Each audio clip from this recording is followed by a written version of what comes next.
Hello, and welcome back to Wild Sanative. I'm so grateful you've chosen to spend a little time with me today. Thank you for being here. In the last few episodes actually, we've been exploring the topic of love. We asked what love really is, we reflected on where we first learned about love, and we began looking at the ways our childhood, our families, and our experiences quietly shaped our understanding of it. And today I'd like to share another part of my journey, because sometimes we cannot recognize authentic love until we first have the courage to question everything we once believed love was. As many of you know, spirituality became an important part of my healing journey, and not because I was searching for another belief system, and not because someone gave me all the answers. It was the wisdom within those teachings that transformed me. The philosophies invited me to become more aware, to become more present, and to ask better questions. And perhaps most importantly, they taught me to observe my own life with honesty and compassion. One of the greatest blessings on my path was my teacher, Blanca. Through Blanca's teachings, I was introduced to a way of living that was centered in the heart. She taught that healing is not about becoming someone else. It is about remembering who we are beneath the fear, the pain, and the conditioning we have carried for so long. While I was still learning with Blanca, I was introduced to the teachings of Maya Nartumid. And the beautiful part of my journey is that these teachings never competed with one another. They actually began to intertwine, like two rivers flowing together.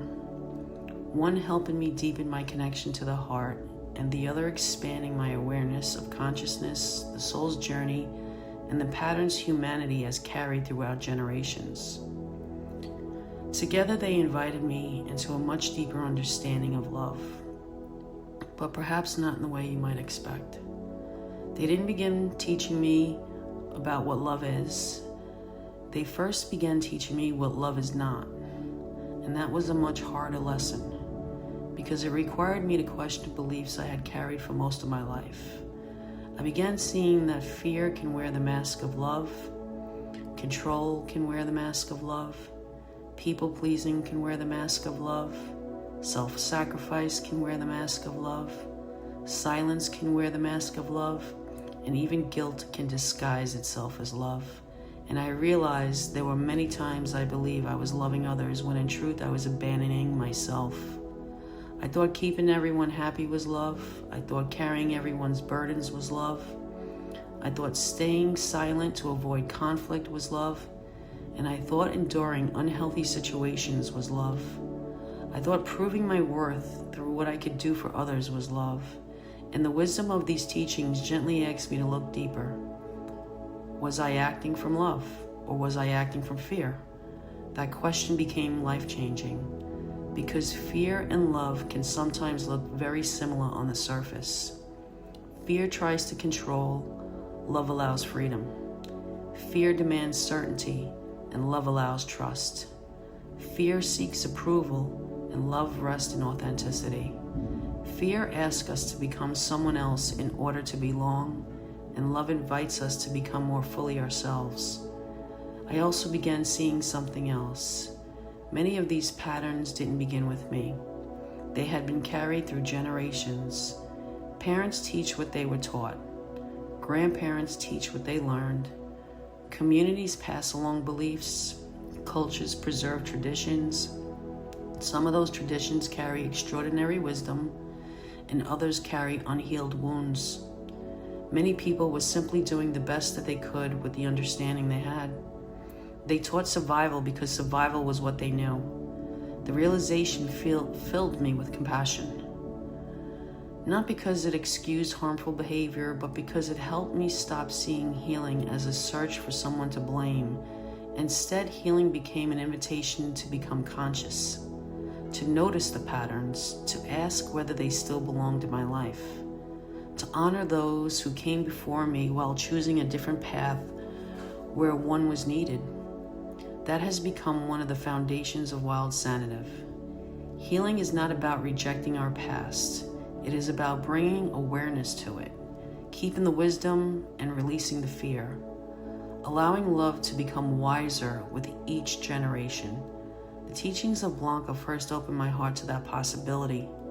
The teachings of Maya continue expanding that understanding every single day. And together they have shown me that love is not simply an emotion. Love is a way of living. It's a way of perceiving, a way of choosing, a way of responding, and love asks us to become conscious. It asks us to slow down before reacting, to listen before judging, to set healthy boundaries about closing our hearts, and to forgive without abandoning wisdom, to speak truth with compassion, and to remember that every choice either strengthens fear or strengthens love. I certainly haven't mastered these lessons. There are still days when old patterns appear. There are still moments when fear speaks louder than love, but now I recognize the difference, and that awareness gives me another opportunity to choose. That, to me, is healing, not perfection, but the willingness to become more conscious today than I was yesterday. If today's conversation resonates with you, I invite you to reflect on these questions. What have I mistaken for love? What patterns have I inherited that no longer serve my heart? What wisdom am I ready to carry forward? And what fear am I ready to leave behind? Healing begins with awareness, and awareness gives us freedom to choose differently. Thank you for joining me today, and until next time, be gentle with yourself, keep your heart open, stay curious, and remember, sometimes the greatest wisdom we receive is not learning what love is. It is having the courage to recognize what love was never meant to be. And this is the path of wholeness.